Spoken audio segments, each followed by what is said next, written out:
Welcome back to the show. What an enjoyable day we had earlier this week. We went to Lumberton, that is Ruff's hometown, and we went down there and visited with his dad and had just a terrific day with Mr. McNeill. And we wanted to do that, Ruff, because every time I talk with you, you talk about your dad, you get that big smile on your face, and what a fun day. What a remarkable man he is. Well, thank you guys for doing that, first of all, you and Brian. What a great treat for him. What a great treat for our family. Pops is really strong. My mom was the rock, but Pops was the mainstay. So it was a great combination. Really made his day, you two guys going down there. Really special guy, big influence in my life, not just on the field, but off the field too. Yeah, he's such a remarkable man. He took us around Lumberton. We had a chance to go to Ruff's old high school, Lumberton High School. They're the Pirates. You've always been a Pirate, haven't you? I've been a Pirate all my life, except maroon and gold instead of purple and gold. Yeah. But I've been a Pirate all my life. Lumberton High School, and then, of course, we also went over to the rec center where Ruff grew up competing in sports, and I know that was a big part of your life, too. Yeah, my brother Reginald, who's also a Pirate, we both grew up there, and our neighborhood grew up there playing basketball, football, and baseball, all three sports there at that rec center you visited. Well, we had a chance to sit down with Mr. McNeill. What a terrific conversation it was, and we'll let you eavesdrop on it right now. I say, our name is Ruffin McNeill. I said, in this whole world, there are only two people named Ruffin McNeill. I say, don't you ever forget that. Now, obviously, sports and football was a big part of your life, and you passed that on to Ruff. Tell us about that and Ruffin growing up and how you influenced him in sports and football.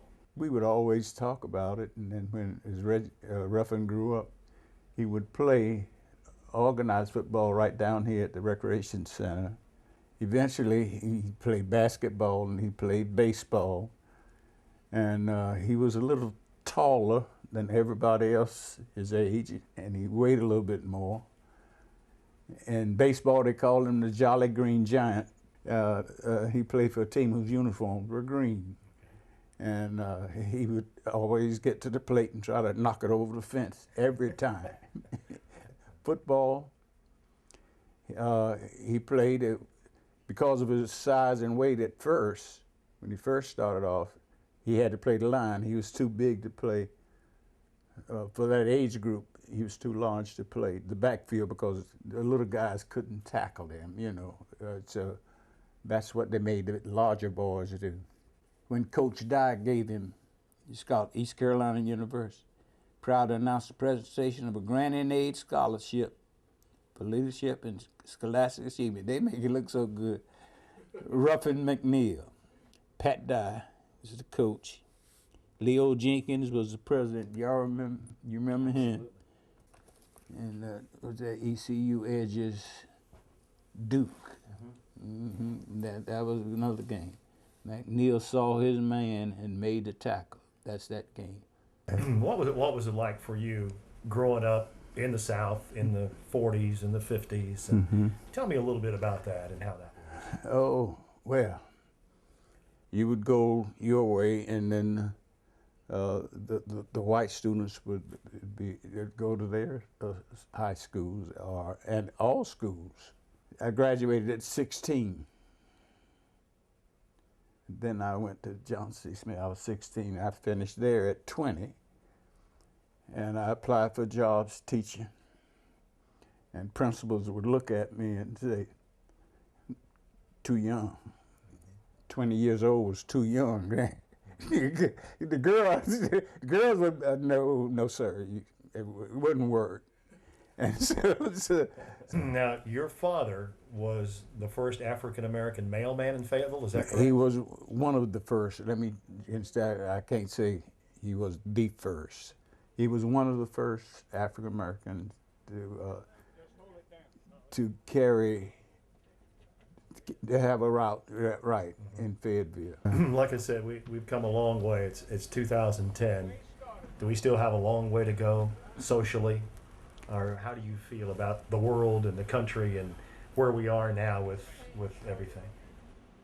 I think we made so much progress, so much progress. My grandchildren, you see pictures of them all, they've never experienced the type of things that we had to experience, black only here.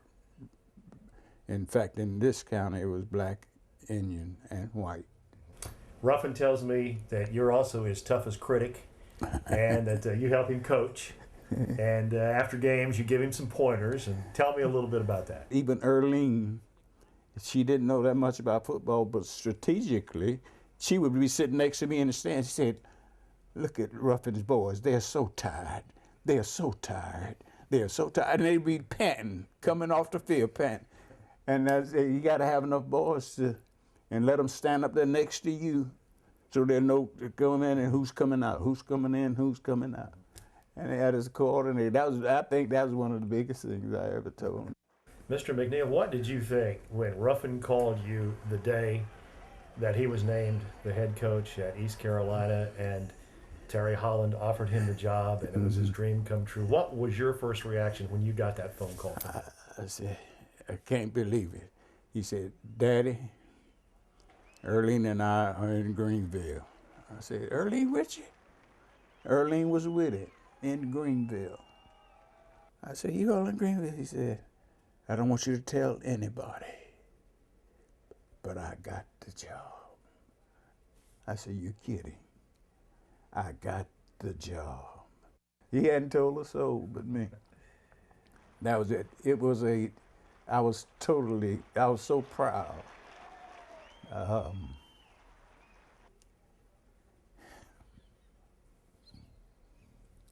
His mama, she was looking down. What are you most proud of? The way he's been able to balance all of that. Balance is the thing. You don't overload it. You don't overload it this way. His church still stayed there. His civic responsibilities stayed there. Education-wise, he brought all of this up together. Balance.